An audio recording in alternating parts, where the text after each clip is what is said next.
Hola, soy Fernando Valladares, investigador del CSIC y profesor asociado en la Universidad Rey Juan Carlos. Llevo años estudiando los impactos de las actividades humanas en los ecosistemas y en concreto las interacciones con el cambio climático, qué le ocurre a los sistemas naturales y no tan naturales cuando el clima cambia. Llevo también tiempo siguiendo de cerca las COP. ¿Qué son las COPs? Conference of the Parties, las cumbres del clima en las que se reúnen las partes que firman un convenio, el convenio de cambio climático. Estas partes son países, son 180, 190 países muy diferentes que se reúnen anualmente desde hace veintitantos años, bueno, esta es la número 26, pues hace 25 años. Todo se originó en el año 92, en la cumbre de Río, y a partir de entonces que se formó ese convenio para tratar, abordar la crisis debida al cambio climático, pues las partes del convenio se reúnen para progresar. Bien, ¿qué ocurre en una COP? En una COP se vienen con algunos deberes hechos y se plantean qué deberes hay que hacer. En las COPs, en las cumbres, se parte del reconocimiento que es cada país el que tiene que hacer las tareas. Lo que ocurre es que en las COP se intenta coordinar las acciones de los países y como no todos los países son iguales, no todos los países tienen el mismo nivel de desarrollo, la misma riqueza, el mismo grado de industrialización, no son igual de grandes, no emiten la misma cantidad de gases de efecto invernadero, pues las cumbres sirven para hacer protocolos, para hacer acuerdos, para regular y coordinar lo que hacen unos países y otros. Hasta aquí todo bien. El problema viene en la práctica y en la práctica en las cumbres se avanza muy poco para realmente evitar el calentamiento.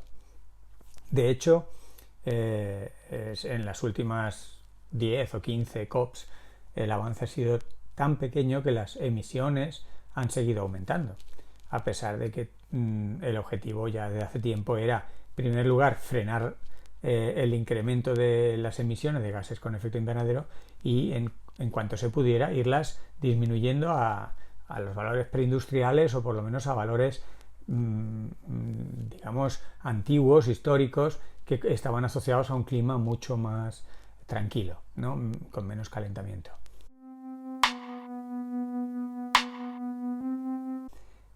Las cumbres del clima son esenciales, son imprescindibles porque se aborda el problema del cambio climático a la escala global que requiere, pero no son suficientes.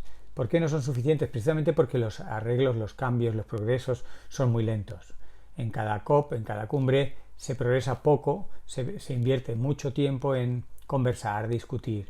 Las diferencias entre los países, las prevenciones, en fin, las desconfianzas que hay entre unos países y otros, el hecho de que algunos países son muy conscientes del cambio climático, otros no tanto, y las grandes diferencias económicas hace que sea muy poco productivo el diálogo. Así que de la COP26 que se inicia ahora en Glasgow no hay que esperar milagros. La COP es importante, es un momento de reflexión sobre el cambio climático, algo se va a avanzar, pero se va a avanzar sobre todo en cuestiones de normas, de leyes, de regulaciones, de acuerdos, pero lo que es mitigar el cambio climático lo tendremos que seguir haciendo entre todos.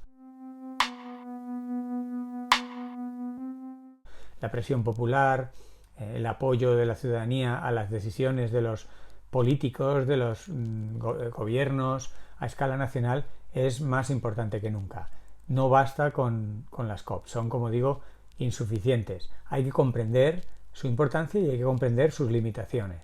Lo que ocurre es que nunca como ahora había habido un clima de preocupación tan grande y quizá este clima de preocupación general, este activismo entre los jóvenes, entre los intelectuales, entre muchos sectores de actividad, muchas clases sociales y muchos organismos, podría hacer que en esta COP se avanzara más que en otras. Tenemos que revisar el protocolo de Kioto, que estaba encargado de todo el mercado de las emisiones, el poder comprar y vender los derechos para emitir gases de efecto invernadero. Esto permitía que países muy desarrollados pues pudieran emitir algo más si se aseguraban que otros países no emitían y entonces entraban en un cierto mercadeo de emisiones. Esto tiene su lado bueno, pero también ha dado lugar a trampas y a problemas que hay ahora que resolver. Y así un montón de cosas.